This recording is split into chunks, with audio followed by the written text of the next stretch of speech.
Président, ministre, collègues, vous ne serez pas surpris de m'entendre vous dire que je ne crois pas que nous ayons un plan de relance. Ce n'en est pas un, parce que il prévoit 100 milliards d'euros d'intervention dans l'économie, ce qui, au passage, devrait rappeler à quelques-uns que le marché est impuissant sans l'État.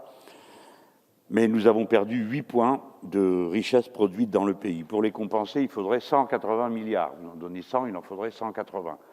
Si on devait aligner le budget du pays sur les engagements pris pour la COP21, il en faudrait encore presque 200 pour être au niveau. Ça n'a naturellement rien à voir avec ces 100 milliards. L'Union européenne non plus n'est pas au rendez-vous, puisqu'elle prévoit 750 milliards d'euros, dont 380 sous forme de prêts, et en réalité, elle a perdu 950 milliards d'euros de richesse. Par conséquent, même en ne faisant rien, le simple redémarrage de l'activité vous donnerait des taux de progression et de croissance tout à fait admirables, mais qui ne le sont pas en réalité. Il suffit de se reporter à ce qu'a été le délai qu'il a fallu après 2008 pour retrouver le niveau de la production d'alors pour se faire une idée. C'est une occasion ratée qui aurait raté parce qu'on aurait pu en profiter pour procéder à cette bifurcation écologique que je crois que plusieurs ici ont déjà énoncé à cette tribune, qui était nécessaire, ou au moins, même si on ne croit pas à ça, à reconstituer les filières de production industrielle dont nous avons besoin et dont les outils existent. On dit un mot dans un instant. On peut en tout cas se dire que l'argent que l'Union européenne va nous donner va nous coûter plus cher qu'il va nous rapporter, puisque nous payons et nous rembourserons, et puis parce qu'en échange, elle demande des réformes antisociales, comme le retour de la réforme des retraites en France, et vous-même, monsieur le ministre, vous y avez souscrit.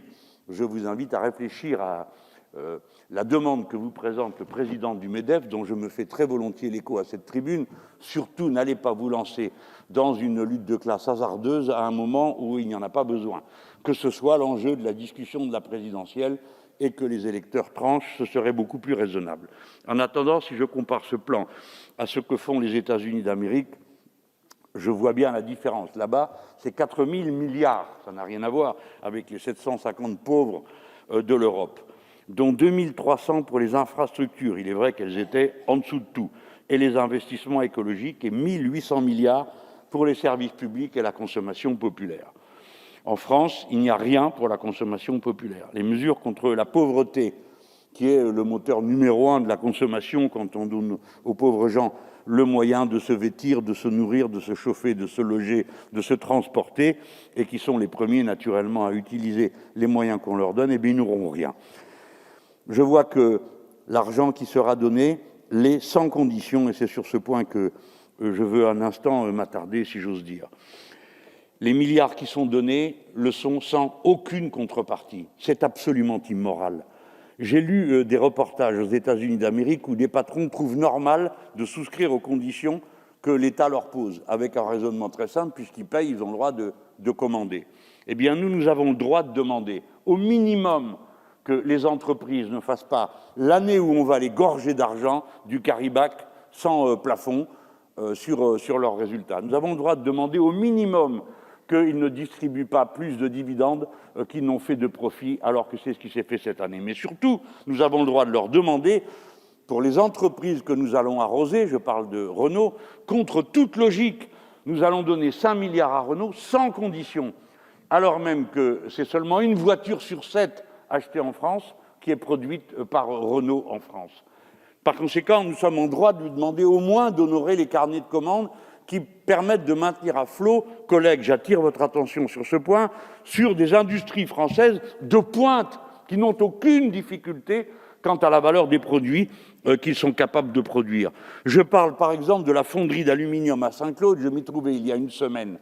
Pourquoi délocalise-t-on les productions qui sont à Saint-Claude pour les emmener en Espagne? Peu importe quelles sont les régions du groupe qui fait ça, mais au moins que Renault honore son carnet de commandes et qu'on ne permette pas que ça se passe si on donne de l'argent à ce groupe.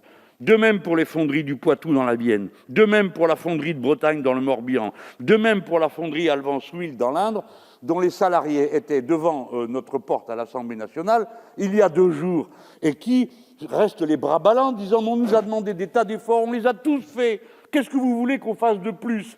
Et maintenant, nous sommes soumis à l'arbitraire patronal qui décide de nous délocaliser. Monsieur le ministre, quand direz-vous qui paye commande? Et dès lors qu'on donne de l'argent, on exige d'être respecté.